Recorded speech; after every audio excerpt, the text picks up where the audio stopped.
மாவீரன் Napoleon மாவீரன் என்று எல்லார் மத்தியிலும் அவன் பெயர் பெற்றிருந்தாலும் அவனுடைய வாழ்க்கையில அவன் செய்த சில காரியங்கள் அவனுடைய வாழ்க்கையை வீழ்ச்சிக்கு நேராக தள்ளிச்சுங்க.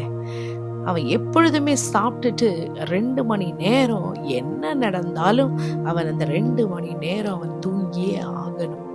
அந்த 2 மணி நேரம் அவன் தூங்கி கொண்டிருக்கும் போது யாரு வந்து எழுப்பினாலும் அவங்கள அவன் நேரம் கொலை செய்தே விடுவான். ஏன்னா அவனை யாரும் டிஸ்டர்ப் பண்ணக்கூடாது.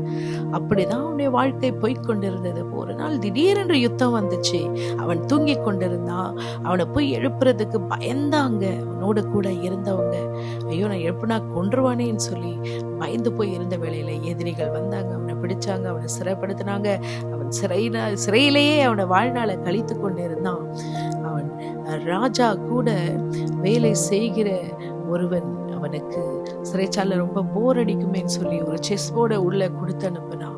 அந்த செஸ் போர்டை அந்த நெப்போலியன் கடைசி வரைக்கும் அவன் திறந்து பார்க்கவே இல்லை. ஏன்னா அந்த செஸ் போர்டின் மைய பகுதியில இந்த சிறையிலேருந்து எப்படி வெளியே வர்றது, எங்க ஓட்ட போட்டு எப்படி வர்றதுன்ற அந்த நுணுக்கங்கள், ரகசியங்கள் அந்த செஸ் போர்டில் மறைத்து வைக்கப்பட்டிருந்தது. ஆனால் கடைசி வரைக்கும் தன்னுடைய சோம்பலினால, தன்னுடைய அஜாக்கிரதையினால அவன் சிறைப்பட்டு போனது மாத்திரம் அல்ல, அவன் தப்பிக்க முடியாமல் சிறையிலேயே உயிரிழந்து போனான் என்று பார்க்கிறோம். எனக்கு பிரியமான தேவ பிள்ளையே, மத்தேயு 25:13 நம்ம பார்க்கிறோம், மனுஷகுமாரன் வரும் நாளிகையாவது நீங்கள் அறியாதிருக்கிறபடினால் விழித்திருங்கள்.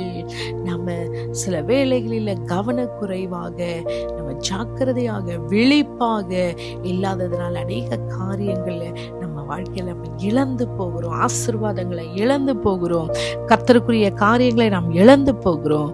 இந்த நாளிலும் ஆண்டவர் நம்முடைய கண்களையும் இருதயத்தையும் திறந்து நாம் எப்பொழுதுமே தெளிவுள்ளவர்களாய், அலர்ட்டா, ஜாக்கிரதையுள்ளவர்களாய் நம்முடைய ஆவிக்குரிய வாழ்க்கையை காத்துக்கொள்ள கர்த்தர் நமக்கு கிருபை தருவாராக.